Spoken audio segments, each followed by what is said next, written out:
All right. All over the world, we see petrified trees standing up. Petrified trees standing up.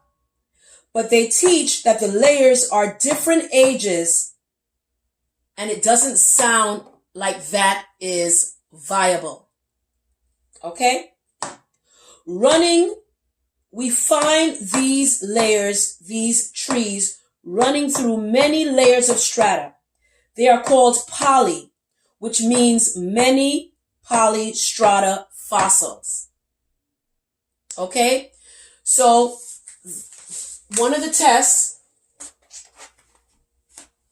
through layers is polystrata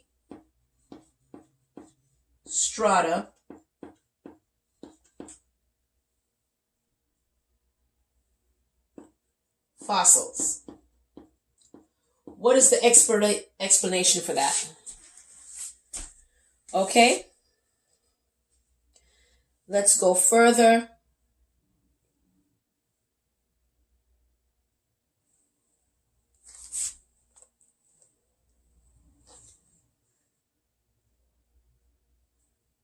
Things die all the time. Animals die. When they die, usually buzzards with something will eat the flesh and things like that when something dies.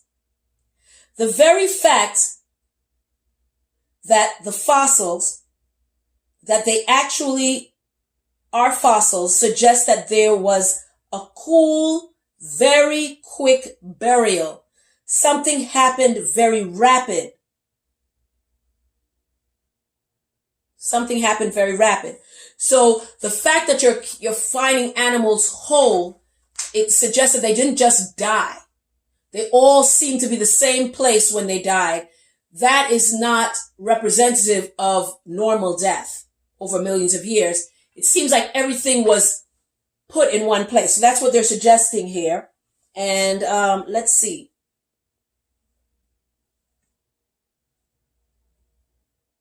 Let's see. So they're suggesting that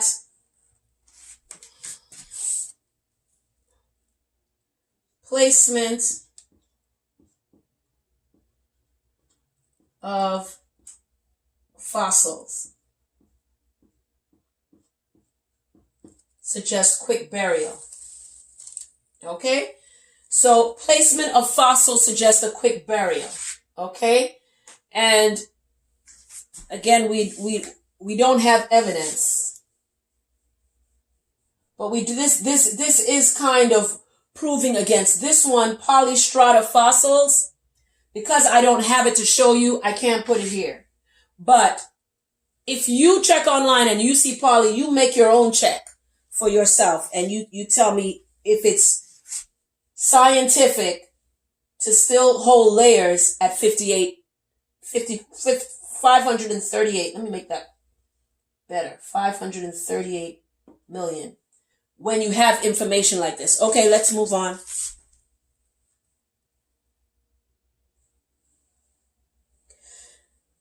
Inca civilization.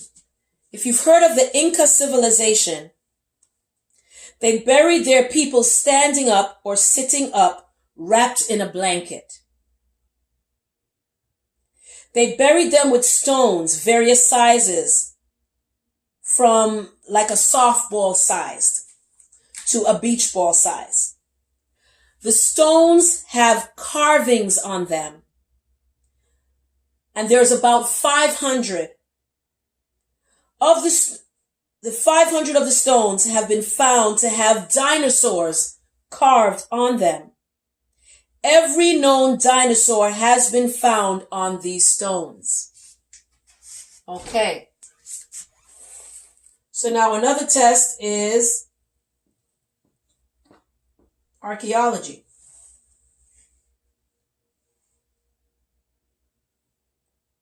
Another test is the Inca civilization.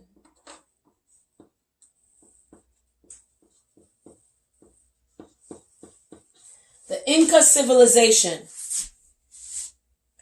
Okay, and that has been found. And that suggests something to me. I don't know about you, but I think that's a fact that you definitely should check for yourself.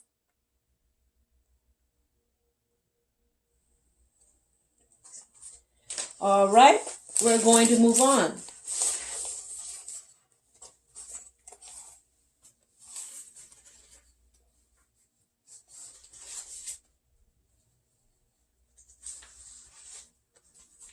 All right.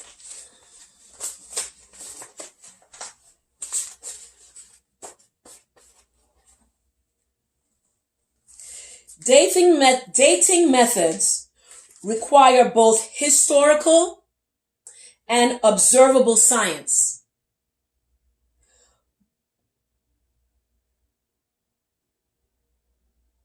Because in order to get accurate rock dates, one will have to accurately know both the decay rate and the initial conditions of the rock samples. Since radioisotope dating uses both types of science, we can't directly measure the ages of rocks. There are assumptions involved. Okay?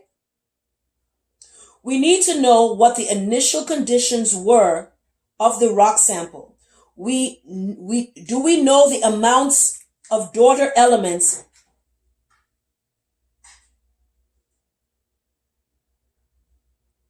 We know the amount of daughter elements haven't been altered by other.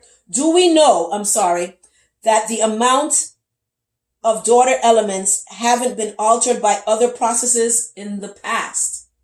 That is the question that creationists are asking in order to test the theory. Let's go further. How does someone know the decay rate has remained constant since the rock formed? They do not know. Okay? Systematic knowledge derived from observable study. You could not have observed billions of years. So you're making an inference. And you've got to admit that. If you can't admit that, then you're not scientific. We're dealing with science here. Okay? And so if you can't, you're making an inference, and it's a belief based on something. What do you believe in? Why did you choose this? We're going to continue with this. Thank you.